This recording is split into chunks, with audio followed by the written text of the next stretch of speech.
Hello YouTube, and welcome to my quick review of the Clarke MIG Pro 90 welder.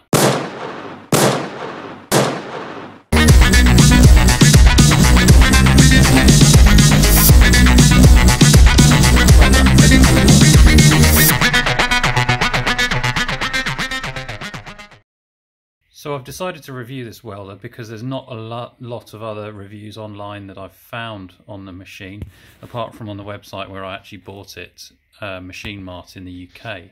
There's one or two other YouTube videos, but they don't really talk about the welder that much. So the reason that I bought this was I'm very new to welding. I've never really done it before, and my idea was to save money on fixing the bodywork on my Ford Capri, because I know that using body shops can cost quite a lot of money due to the amount of labour that's involved in these tasks. I was a bit naive, I think, thinking I could pick up welding on the cheap, whereas there's no really cheap way of doing it. And I made a mistake buying the first welder as a flux core welder, which you can see down here. I've still got it. It's actually a very good little unit. Obviously it doesn't need gas. And I watched a few YouTube videos saying, yeah, you can restore cars with a flux core welder, no problem. I found that not really to be the case though. The really thin sheet metal on these vehicles is so thin, and the flux core I find just too brutal, almost impossible to use. I mean, I did manage a bit of repairs. This nasty looking bit of welding here was with the flux core, so you can just about get away with it, but in my opinion it's not the right tool for the job. In the last few days I've been repairing all these panels down here, and whilst I'm sure a lot of you welders out there will be able to criticise them, I'm actually quite happy and proud with what I've managed to achieve. So onto the machine itself then. The reason I bought it was, it's, as far as I can tell, in the UK it's one of the lowest powered machines out there. It's capable of going down to I believe 25 amp, which I don't think many others do. It can take very thin gauge wire. I'm using 0.6 mil at the moment. It's got 4 different power settings, so it's got a 1 and a 2 and also a min and a max, and by alternating between the 2 switches you can get 4 different settings there. So obviously it's got an on-off switch, it's got a wire feed spool, carrying handle on the top, and earth lead, which isn't the greatest but it does the job, and the main kind of welding unit, which has got the trigger which triggers the gas and the wire feed, and the feed at the top, and I think it came with a couple of different nozzles as well. Unlike the flux core that I built before, you don't have to really assemble much of it yourself. The flux core, I think I had to build the handle and build a few other parts on it to get it working.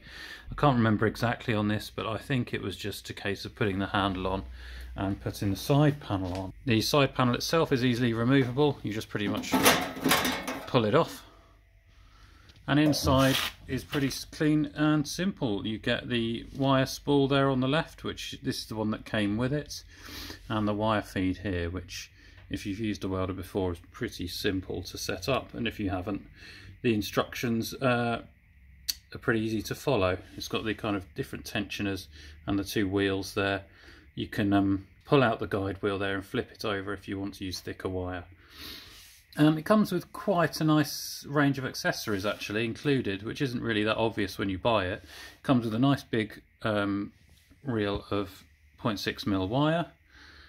It comes with a small CO2 gas bottle and a circlip to just attach it to the machine. It comes with a little regulator for that gas bottle, which feeds into this hose which goes into the machine, which is the gas hose. And it also comes with this welding shield, face shield, which you have to assemble yourself.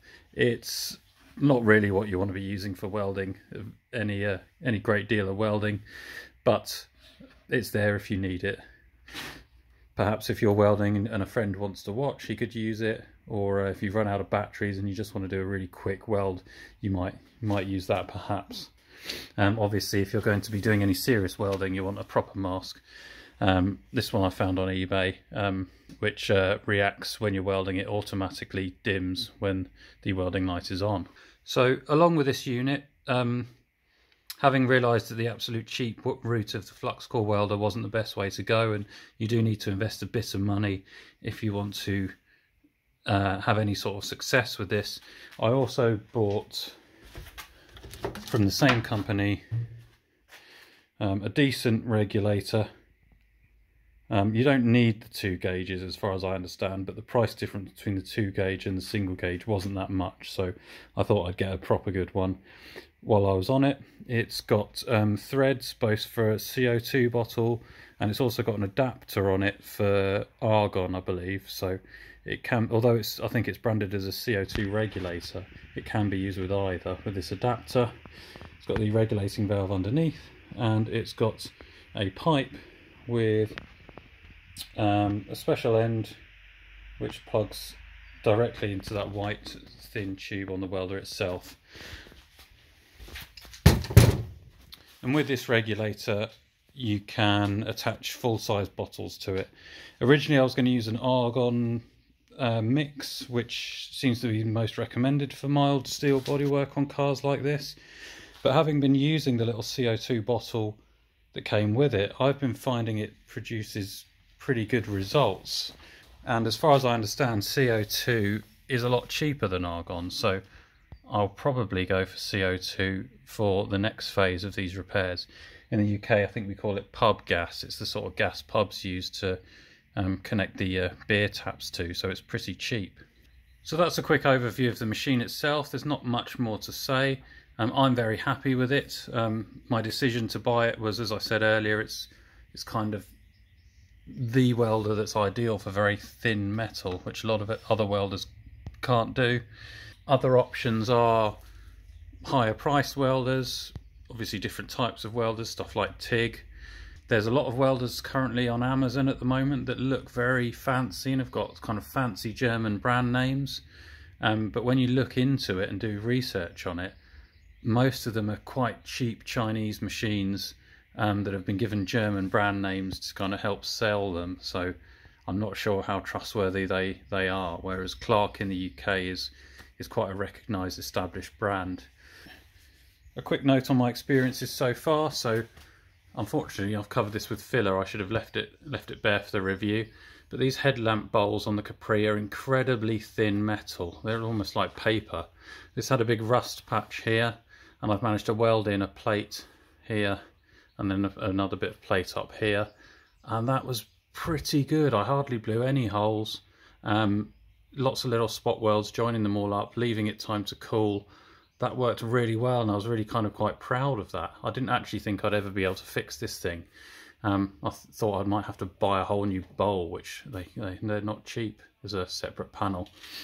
Then this complex area here underneath the front wing was quite tricky. There was a big sort of rust hole here. The original panel, this is kind of a smooth shape that kind of comes down and closes off here. I've repaired it by just putting an almost flat section in. Another small panel here, another small panel here. It's a mixture of lap and butt welds, I think. This part here is butt welded, this is lap welded, this is mostly butt welded. And I'm purely doing that based on what seems easier at the time. The lap welds seem a little easier to do. If you make a mistake, they're a bit more forgiving, whereas if you blow a big hole where you're doing butt welds, it's a lot harder to kind of patch that up. And the machine has been pretty flawless, and although I've heard quite a lot of criticism of these small CO2 bottles being quite expensive and not very efficient, so far it's done the whole side of that headlamp bowl and these welds around here, so it hasn't been too bad. I don't know how much is left in there, but I'm sure with a big CO2 bottle I'll get plenty of use out of it. So there you go. It's not the most technical review, but hopefully you found it useful. If you have, give me a like and a subscribe, and thanks for watching. See you next time.